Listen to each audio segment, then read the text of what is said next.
सी ये इस बार जो भी आएगा वो आउटलाइन के साथ आएगा आपका। तो आउटलाइन आप देखिए कैसे ये होता है। देखिए एक बार फिर से आपने जो पीछे पढ़ा हुआ है उसको भी मैं शेयर कर रहा हूँ, गौर से देख लीजिए। जल्दी से इसको हम खत्म करेंगे। जैसे ऐसे आउटलाइन दिया रहेगा आपको, टू कैट्स, वेरी वाइज, छोटे छोटे मीनिंग के साथ दिए रहेंगे। दो बिल्लियां थी, बहुत वाइज थी, got a piece of cake, उनको केक का एक पीस मिलता है। Fought bitterly over the issue of division, division के इश्यू पर, इन्हें बंटवारे पर वो काफी आपस में झगड़ा करने लगी। और एक मंकी के पास पहुंचती हैं जस्टिस के लिए। The monkey ate of the entire cake, और वो जस्टिस देने के नाम पर वो पूरा का पूरा केक ही हड़प जाता है, खा जाता है। और उसके बाद मॉरल, हर स्टोरी के बाद आपको मॉरल कुछ ना कुछ मिलता है और वो मॉरल आपको देना चाहिए। अब देखिए इसमें हम मॉरल के साथ चलते हैं। पहले तो ये हेडिंग आ जाएगा, हेडिंग या टाइटल, उस स्टोरी का हेडिंग या टाइटल आप देंगे। तो the story begins with two cats. इसमें बार बार मैं बताता रहता हूं कि जो स्टोरी राइटिंग करते हैं उसमें आपकी इमेजिनेशन बहुत मायने रखती है, बहुत जबरदस्त इमेजिनेशन आपकी होनी चाहिए। Then only you can write a good story. बहुत ज्यादा मतलब आप सोचें, उस कहानी को एनलार्ज करें, सोचें उसमें और क्या क्या चीजें आप ऐड कर सकते हैं। The story begins with two cats, दो बिल्लियों के साथ कहानी शुरू होती है। देवर वेरी वाइज, वो बहुत बुद्धिमान थी। देवर गुड फ्रेंड्स, अच्छी दोस्त भी थी। They lived like two real sisters. By chance they were passing by a bakery. अचानक मतलब एक बार बेकरी के पास से गुजरने का मौका मिला। There they got a big piece of cake, वहां उनको केक का बड़ा सा टुकड़ा मिला, piece of cake. Both the cats were very happy. Stop this music, stop this music. Student, please try to understand. Everything is being recorded. So please, both of them were very hungry. दोनों भूखी थी and wanted a bigger piece to appease their hunger. और दोनों चाहती थी कि बड़ा टुकड़ा मुझे मिले। तो उस बात पे लड़ाई होने लगी। Began to quarrel. Many animals gathered there. बहुत से जानवर वहां इकट्ठा हो गए। They wanted to play as middlemen. वो बिचौलिए का काम करना चाहते थे। The cats continued their bitter fight over the issue of division. और दोनों में भयानक मतलब लड़ाई होने लग गई। At last a strong and powerful monkey, बहुत मजबूत और शक्तिशाली मंकी वहां उसके लिए चूज किया गया to play the part of a जज, जज का काम करने के लिए। He took a big piece of cake in each of his two hands, अपने दोनों हाथों में टुकड़ा उसका ले लिया, केक का दो टुकड़ा करके ले लिया। He weighed the two pieces with the feel of, और अपने हाथों के अनुभव से फील करके वो देखना चाहता था कि कौन सा टुकड़ा बड़ा है और कौन सा छोटा है। He found the piece in his right hand, अपने राइट हैंड का उसका जो था सो टुकड़ा थोड़ा ज्यादा हैवियर लगा, भारी सा लगा। Now the other piece appeared heavier. अब सॉरी, एज एन इम्पार्शियल जज his job was very difficult. Impartial, impartial मतलब निष्पक्ष, वो निष्पक्ष जज की भूमिका करना चाहता था। इस वजह से बड़ा मुश्किल काम तो था ही। He bit the chunk from the, तो हैवियर पीस, जो बड़ा पीस उसको लगा था, भारी पीस लगा था, उसमें से उसने क्या किया, एक टुकड़ा खा लिया, ले लिया। The poor cats, now the other piece appeared heavier, अब क्या हो गया, दूसरा पीस जो था वो हैवी लगने लगा, भारी लगने लगा। He ate a little of it, उसमें से भी उसने खा लिया। In this way he went on lessening, ये देखिए लेस से बना है, लेसन वर्ब बना है, और तब उसी वर्ब से लेसनिंग किया गया है कि लेसनिंग कम करता चला गया उसको वो, और इस तरह से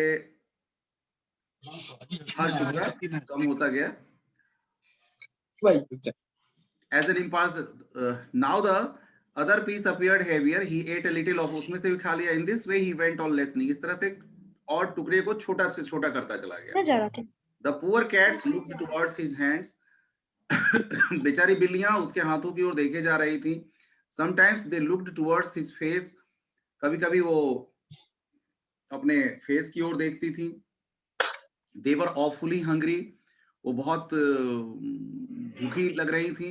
and the judge was munching the two pieces one by one. जज था कि हर एक पीस को एक एक करके चबाता जा रहा था, bit by bit, in the name of justice के नाम पे. They were exhausted, परेशान हो गई थी. Their patience was already at the extreme end. उनकी जो सहन शक्ति थी वो अपने मतलब समाप्ति की ओर थी. Now they begged the monkey to give back the. किसको इतना म्यूजिक का भाई शौक है? ये कौन म्यूजिक का शौक वाला है भाई बच्चा? आप पढ़ने के लिए बैठे हो या म्यूजिक चलाने के लिए बैठे हो?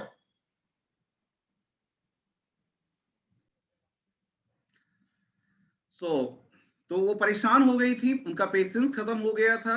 Now they begged the monkey to give back the little of the cake. अब उन्होंने मंकी को से मांगा कि जो बचा हुआ टुकड़ा है वही दे दो वापस, which was left out as a big portion of it was already in the belly of the monkey, क्योंकि उसका बड़ा हिस्सा तो मंकी के पेट में पहले ही जा चुका था.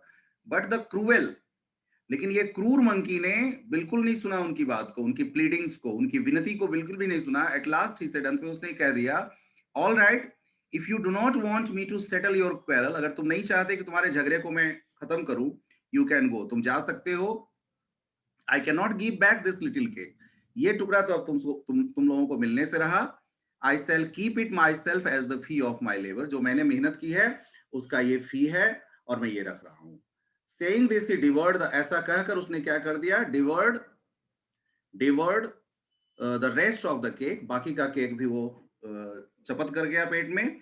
The two cats had to go back meekly, और बेचारी दोनों बिल्लियां मुंह बना के वहां से उनको जाना पड़ा. अब मॉरल क्या मिलता है इसका कि going to the law is highly injurious. अगर आप कानून के पास जाते हो, छोटे मोटे झगड़े लेकर अगर आप कानून के पास जाते हो, न्यायालय में जाते हो, तो ये आपके लिए इंजूरियस साबित होगा, आपके लिए ये फायदेमंद साबित नहीं होने वाला है. दूसरा, litigation. Litigation means also the same. Litigation का मतलब भी यही होता है, मुकदमेबाजी, इज अ कर्स. अब आइए हम दूसरे स्टोरी पे देखते हैं. जैसे a boy went for a walk by, ये stitch in time saves nine, ये कहानी है. इस पर भी छोटे छोटे आपको हेल्प दिए गए हैं और उसको हाईलाइट मतलब उसको एनलार्ज करना है स्टोरी के रूप में. अब इसको आप देखिए. A boy went for a walk, sea के किनारे, समुद्र के किनारे वो वॉक पे था. उसको मॉइस्चर एक जगह दिखा है. डाइक्स, डाइक्स का मतलब होता है बांध जो बना दिए जाते हैं, ऊंचे बांध बनाए जाते हैं या ऊंची दीवार बना दी जाती है. तो ऐसा ही हॉलैंड में बना हुआ है समुद्र के किनारे. समुद्र उनका जो जगह पड़ता है, शहर पड़ता है, वो जमीन के नीचे पड़ता है. तो वो क्या करते हैं कि पापा बोलो ये कर सके है.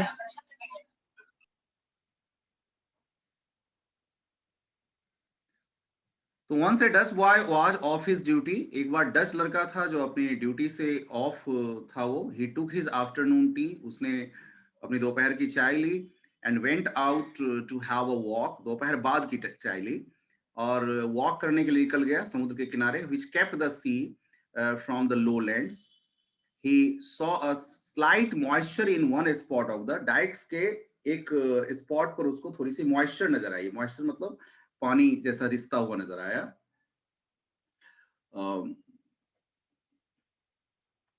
And these protective sea walls would fall. Sorry. के है बताऊं के करूंगा के देवरा चोड़ा होगा तेजपाल अपने तो घरा हुआ तेजपाल. बेटा ये क्यों नहीं, आपका ये रिकॉर्ड हो रहा है, ये सारी चीजें क्यों नहीं आप म्यूट कर लेते हो बोलते वक्त में? सर ये एक बच्चा बार बार आईडी बदल के आ रहा है.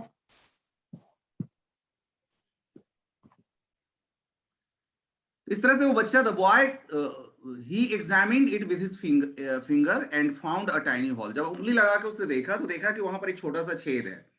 The boy grew serious, बच्चा सीरियस हो गया. He knew that the force of water would widen the hole. वो जानता था कि पानी का जो फोर्स है वो क्या कर देगा, ये छेद को बड़ा कर देगा. एंड these protective, और जो प्रोटेक्शन के लिए जो सी वॉल बनाया गया है वो वॉल जल्दी ही गिर जाएगा. और ये सोचकर दिस आइडिया, ये जो उसका विचार जैसे ही ये मन में आया, brought the scene of ruin before his eyes, उसकी आंखों के सामने बर्बादी का दृश्य आ गया कि कैसी बर्बादी होगी. He made up his mind to put a stop to such a trouble at any cost. और उसने मतलब मन बना लिया कि इस ऐसे भयानक जो ट्रबल है उसको जरूर रोकेगा किसी न किसी तरह से। He put his finger in the, और ऐसा सोचकर उसने क्या कर दिया, उंगली उसमें डाल दी। He did not go home, घर नहीं गया। Little did he care for food, न तो भोजन की चिंता किया, न स्लीप, न लोनलीनेस, अकेलेपन की भी चिंता नहीं। इस तरह से रात बीती और सुबह की शुरुआत हुई। His parents grew very anxious about him. उसके पेरेंट्स बहुत चिंतित हुए कि वे कहाँ उनका बेटा रह गया है। They made a thorough search of him. उसकी खूब खोज की गई, सर्च की गई विलेज में, but all in vain, लेकिन सब बेकार साबित हुआ।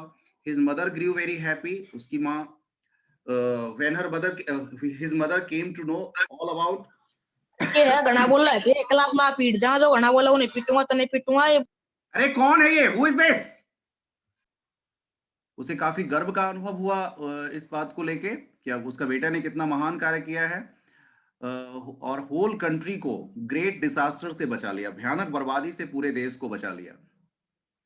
Had he not put a stop to the water, इसका मीनिंग बनता है कि अगर उसने पानी को रोका नहीं होता, a great disaster would have certainly B fallen on the country, तो उस देश पर निश्चित रूप से उस देश की बहुत भयानक बर्बादी होने वाली थी।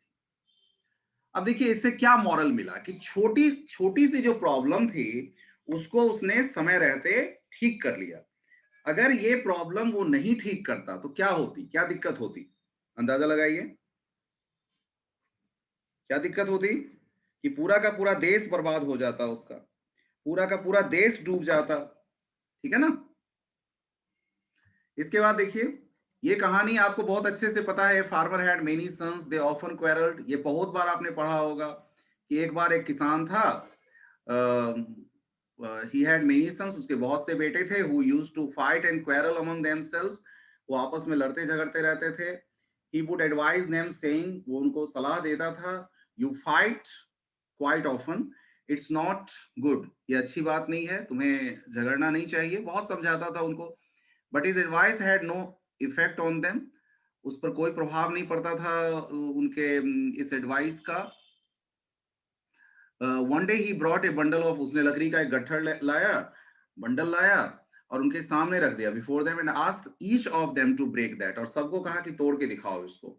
All of them tried to break it, सबने उसको तोड़ने की कोशिश की, बट दे फेल्ड, लेकिन सब असफल हो गए। The farmer untied the bundle and said to them, उसने बंडल को फिर खोला और उनसे कहा, now break the sticks one by one, एक एक करके अब स्टिक को खोलो, और मतलब बंडल को खोलो और एक एक करके स्टिक उठाओ और तोड़ो उसको। The sons didn't face any problem and broke them easily, कोई प्रॉब्लम नहीं हुई उनको और आसानी से उन्होंने क्या कर दिया, सबको तोड़ दिया। द फार्मर सेड, इस पर फार्मर ने समझाया उनको, do you get any lesson, गौर से देखिए आप, मैं समझाया भी था आपको कि जब आप स्टोरी राइटिंग करते हैं तो डायरेक्ट स्पीच का प्रयोग कर सकते हैं। तो देखिए सब जो इन्वर्टेड कॉमा में जितना भी है, these all are direct speech. तो जहां पर जरूरत पड़े कि डायरेक्ट स्पीच हो सकता है वहां आप कॉमा इन्वर्टेड कॉमा यूज करके मतलब डायरेक्ट स्पीच का यूज कीजिए। The farmer said, do you get any lesson out of it, उसने पूछा कि क्या इससे कोई शिक्षा मिली आपको। द सन्स डिक्लाइन, तो सन को समझ में नहीं आया, उन्होंने मना कर दिया। Then he said that his purpose behind the story was, तो उसने समझाया कि मेरा उद्देश्य ये था कि यूनियन इज स्ट्रेंथ, ये समझाना था कि एकता में बल है, अगर आप यूनाइटेड हो तो आप बलशाली हो। I wish that you must leave United, मैं चाहता हूं कि तुम लोग मिलजुल कर रहो और रिमेन टुगेदर, साथ रहो। दे नेवर क्वेरल्ड अगेन, फिर उनको समझ में बात आ गई और फिर कभी उन्होंने झगड़ा नहीं किया। अब इसका, अब देखिए मॉरल भी यही मिला कि united we stand, divided we fall, कि अगर हम यूनाइटेड हैं, एक साथ हैं, एकत्रित हैं, जुड़े हुए हैं, तो हम बलशाली हैं, हम जीवित रह सकते हैं। अगर हम डिवाइड कर गए अपने आप को हमने बांट लिया तो निश्चित रूप से हमारी फॉल जो है वो निश्चित है, हम गिर जाएंगे, हम बर्बाद हो जाएंगे। इसके बाद एक स्टोरी देखिए, और फार्मर, ये भी किसान की कहानी है। उसके 4 बेटे थे, सारे के सारे लेजी थे, पिता की कोई मदद नहीं करते थे, समय अपना बर्बाद करते थे बेकार की बहस में, आइडल टॉक में। फादर को इस बात से तकलीफ होती थी। एडवाइस सन्स, बेटों को समझाया लेकिन बेकार, कोई फायदा नहीं हुआ। फादर इल, पिताजी बीमार पड़ गए, एंड नियर नियर यानी उनकी अब मृत्यु नजदीक थी, और बेटों को सिखाना चाहते थे value of hard work. Calls to bed side, सबको बुलाया, फादर ने बुलाया, समझाया कि गोल्ड कॉइन्स उनके खेत में बरीड है, इस कहानी को बना दोगे आप अपने हिसाब से कहां से उनको ये गोल्ड कॉइन्स मिला था, और समझाया कि डिग इट आफ्टर डेथ, कि मेरी मृत्यु के बाद उसको तुम खोदना, मिल जाएगा, लीड अ हैप्पी लाइफ।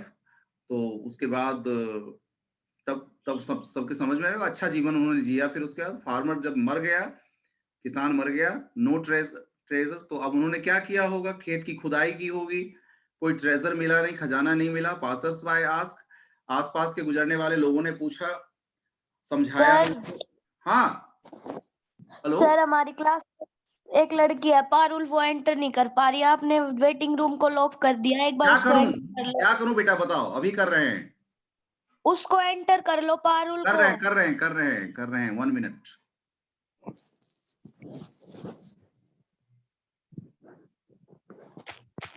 अभी कर रहे हैं बेटा।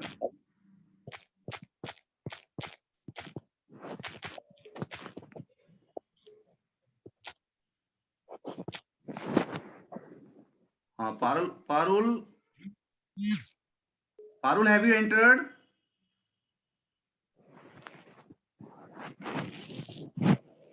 पारुल आप एंटर हो गए? एंटर कर ले सर, आ गए, अनलॉक कर दिया। नहीं, अच्छा, लॉक कर दिया। पारुल आप, जट्टा का मुकाबला ये कौन है भाई, 5 6 7 8?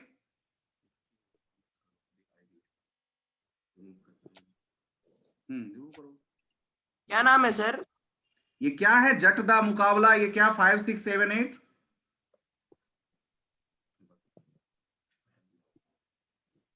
ये बेटा आप ही, मतलब कोई ना कोई बच्चा क्लास का है वही देता है इन लोगों को, समझ गए ना? सर ये मीटिंग का वो लिंक शेयर कर देते हैं अपने हाँ, फ्रेंड्स के पास। तो बताओ ये क्यों करते हैं, ये कोई भी अगर कर रहा है तो why don't you understand? Parul अब ज्वाइन कर गई है, ठीक है।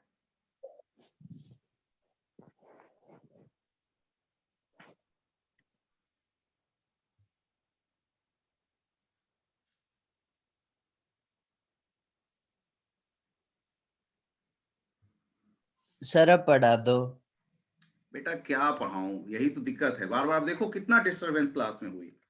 अब देखिए आगे, स्टोरी को हम बढ़ाते हैं, द हिडन ट्रेजर, इसका नाम क्या रखा है, हिडन ट्रेजर, यानी छुपा हुआ खजाना, छुपा हुआ खजाना। Once upon time there was a farmer, एक बार की बात है, किसान था, ही हैड 4 सन्स, उसके 4 बेटे थे, सभी के सभी लेजी थे, ये पिता की मदद नहीं करते थे, they wanted their time in idle talk, बेकार की बातों में अपना समय गंवाते थे। This pained the farmer father a lot, इससे पिताजी बहुत दुखी रहते थे, परेशान रहते थे।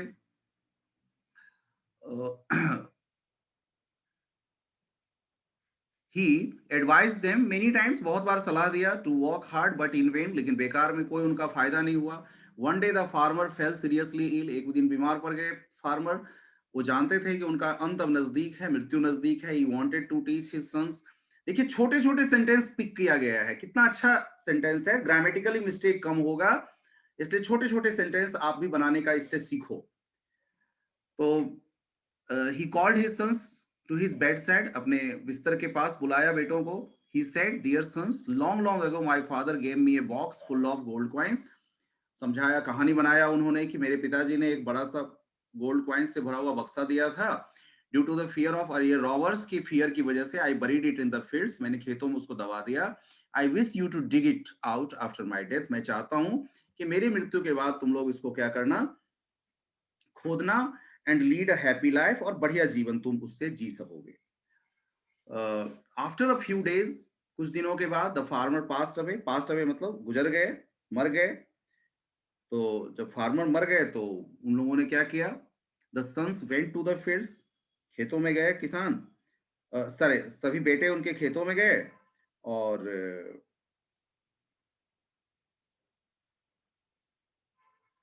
खेतों में जाके फिर वो देखा, उसकी खुदाई की, विद स्पेड्स और एक्सेस के साथ गए। They dug every inch of the ground, ground के सारे इंच टू इंच उन्होंने डिग कर दिया, खोद दिया। But no treasure was found, लेकिन खजाना तो कोई था नहीं, तो मिला नहीं। A passer by asked them, तो वहां से गुजरने वाले एक व्यक्ति ने समझाया उनको कि भाई कि तुम क्या कर सकते हो, ठीक है ना, मतलब तो उनको समझाया कि क्या करो तुम उसमें, तो सो मतलब बोना, सो वीट इन दैट एरिया, कि तुम इसमें गेहूं के बीज डालो, यानी गेहूं बो दो। द सन्स डिड सो, बेटों ने वैसा ही किया। दे रीप्ड अ रिच हार्वेस्ट, इससे उनको अच्छी फसल मिली। उस साल में अच्छी फसल मिली। They realize that the real treasure was excuse in me sir. Hard work. Yes, sir reaped का मतलब क्या होता है? रीप मतलब फसल काटना होता है बेटा, अच्छा, ठीक है। ओके सर, थैंक एक अच्छी फसल उनको हुई, एक अच्छा फसल उन्होंने मतलब प्राप्त किया। दे रियलाइज, तब उनके समझ में आया कि रियल ट्रेजर जो है वो कहाँ है, हार्ड वर्क में है। जब आप मेहनत करते हो तो उसी में आपको ये मिलता है। This was their father, this was what their father had wanted them to learn, यही चीज तो उसके पिताजी समझाना चाहते थे। और इसका मॉरल क्या बन गया कि hard work is the real treasure, कि हार्ड वर्क ही सबसे बड़ा ट्रेजर होता है। This was what their father had wanted them to learn. अच्छा देखिए, अब एक और कहानी देखिए। ये सब कहानी मोस्टली कभी ना कभी आपने पढ़ा जरूर होगा, कभी 7th में पढ़ा होगा, कभी 8th में पढ़ा होगा। Mercury and the wood cutter, ये कहानी एक बार पढ़ के देखो, कोई भी एक। Aarti, Aarti are you joined? Yes sir. बेटा इसको पढ़ो तो फटाफट। सभी मतलब मन मन में पढ़ूं? नहीं, बोल के अब सर देखिए, वीटिंग का मतलब क्या होता है? मरकरी देखिए एक गॉड होते हैं, ये अपने उसमें नहीं है, ये ना यू सर। ग्रीक माइथोलॉजी में होते हैं। ग्रीक माइथोलॉजी में मरकरी एक देवता है। Excuse me sir. हाँ बोलो। सर हम फोन में सिर्फ बैटरी नहीं है, लीव कर सकते हैं? आप इसे उसमें रिकॉर्डिंग डालोगे इस पे ग्रुप में? हाँ डालूंगा। Okay sir, thank you. ठीक है, ओके, लीव कर दो। अब देखिए, इसको कैसे बनाया कि एक बार की बात है, एक वुड कटर था गांव में, वो बहुत गरीब था, तो ऑनेस्टी पर इसको बनाया गया है। वो लकड़ी काट कर अपना गुजारा करता था, लकड़ी काट अरे भाई तुम लोग क्या करते हो, सारा कहानी इसी मतलब पढ़ाई के वक्त ही सारी कहानी शुरू कर देते हो। One day he was cutting down a tree, एक दिन वो पेड़ काट रहा था नदी के किनारे। उसका जो एक्स था, कुल्हाड़ी था, वो नदी में गिर गया। He did not know how to swim, वो तैरना जानता नहीं था। He was too poor too, और गरीब भी था, वो नई कुल्हाड़ी खरीद नहीं सकता था। So he began to weep bitterly, इसलिए वो बहुत जोर जोर से रोने लग गया। God Mercury heard his weeping, god Mercury उसका रोना सुने। He appeared before the woodcutter, और वो उसके सामने प्रकट हो गए। He asked him, वो पूछे भी कि why he was, क्यों रो रहा है, तो वुड कटर ने सारी बात बता दी, सारी कहानी सुना दी। वो काफी उनको दया आ गई। He dived into the, उन्होंने डाइव लगाई, छलांग लगा दी उसमें, नदी में। A moment later he brought out an axe made of, सोने की बनी हुई कुल्हाड़ी पहले लेकर आए। वुड कटर को दिखाया, पूछा, तो he refused to take it, मना कर दिया कि नहीं भाई ये मेरी कुल्हाड़ी नहीं है। God Mercury again dived into the water, फिर एक बार वो डाइव किए। This time he brought out an axe made of silver, की बनी हुई एक्स लेकर वापस आए। उसने इस बार भी मना कर दिया। God Mercury again dive into the water, फिर एक बार उन्होंने डाइव लगाई। This time he brought out an axe made of silver, silver की बनी हुई वो इस बार लेकर, sorry, the woodcutter refuse कर गया इस बार भी। गॉड मरकरी डाइव, जो थर्ड टाइम डाइव किया उन्होंने, this time he came out with an iron axe लेकर आए। तब वुड कटर बहुत खुश हुआ और वो चिल्ला पड़ा, this is my axe, this is, यही मेरी कुल्हाड़ी है, यही मेरे। गॉड मरकरी उसकी ऑनेस्टी से प्लीज खुश हो गए। He gave him his iron axe, iron axe तो दे ही दिया उनको। He also gave him the other 2 axes as a reward for his honesty, उसकी ऑनेस्टी के रिवार्ड के रूप में वो भी दे दिया। और इससे क्या निष्कर्ष निकला? Honesty is the best policy, honesty सबसे अच्छी पॉलिसी होती है, सबसे अच्छी चीज होती है। इसके बाद एक कहानी स्टैफर्ड बॉय, बेटा कोई रिस्पॉन्सिबिलिटी नहीं है, तुम ही में से, आखिर आवाज तो आप ही लोगों में से किसी से आ रही है ना। अरे बोलना बहुत जरूरी है बेटा, तुम म्यूट कर लो ना अपने आप को, क्या ये कहानी भी आपने पढ़ रखा होगा कि एक बार की बात है कि एक शेफर्ड बॉय रहता था, यानी गरड़िया का बेटा था गांव में। शीप को चराने वो जाता था खेतों में। एक दिन उसके दिमाग में कुछ मिस्चीफ सूझी, वो पेड़ पर चढ़ गया। Then he began to shout, और जोर जोर से चिल्लाने लगा, wolf wolf help help. The villagers heard his cries, गांव वाले उसकी क्राई को सुने। They rushed to his help with sticks in their hands, हाथों में डंडे और छड़ी लेकर वो आ गए। When they reach the spot, जब वो जगह पर पहुंचे, दे फाउंड नो वुल्फ, वहां पर कोई भी वुल्फ नहीं दिखाई पड़ा उनको। They asked the shepherd boy about the wolf, उन्होंने पूछा भी तो बच्चा हंस पड़ा उन पे। There is no wolf, I shouted just for fun, बताया मैं तो मजे लेने के लिए चिल्लाया था। The villagers felt very angry, वो बहुत नाराज हो गए, बहुत गुस्से में आ गए। दे वेंट बैक, वो वापस चले गए। A few days later a wolf actually came there. अब क्या हुआ, कुछ दिनों के बाद एक बार फिर से वुल्फ आ गया, वास्तव में वुल्फ आ गया, भेड़िया आ गया। The boy climbed up a tree, और अब इस बार फिर वो पेड़ पर चढ़कर चिल्लाया। विलेजर्स ने उसकी क्राई सुनी भी, आवाज सुनी भी, but they thought that he was crying just for fun, लेकिन वो समझ गए कि ये तो फन के लिए, मजे के लिए चिल्लाता है। The wolf killed a good number of his sheep, ज्यादा संख्या में शीप को मार दिया।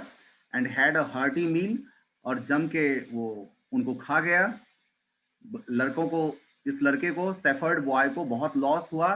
ही रिपेंटेड हिज फॉल, रिपेंट मतलब पश्चाताप करना, उसको अपनी मूर्खता पर पश्चाताप हुआ। But it was too late, लेकिन काफी देर हो चुकी थी। अब इसका मॉरल क्या हुआ, once a liar always a liar, एक बार अगर आप झूठ बोल दिए, लोगों के समझ में झूठ आ गया, तो आप हमेशा के लिए झूठे साबित हो जाओगे। तो this is what I wanted to, कहानी को कैसे एनलार्ज किया जाएगा वो आप देखेंगे। जरूरी नहीं है कि ऐसी यही कहानी हो, लेकिन इस तरह से आप एनलार्ज कर सकते हैं, कहानी को आप डेवलप कर सकते हैं। बहुत सी कहानी आप सुनेंगे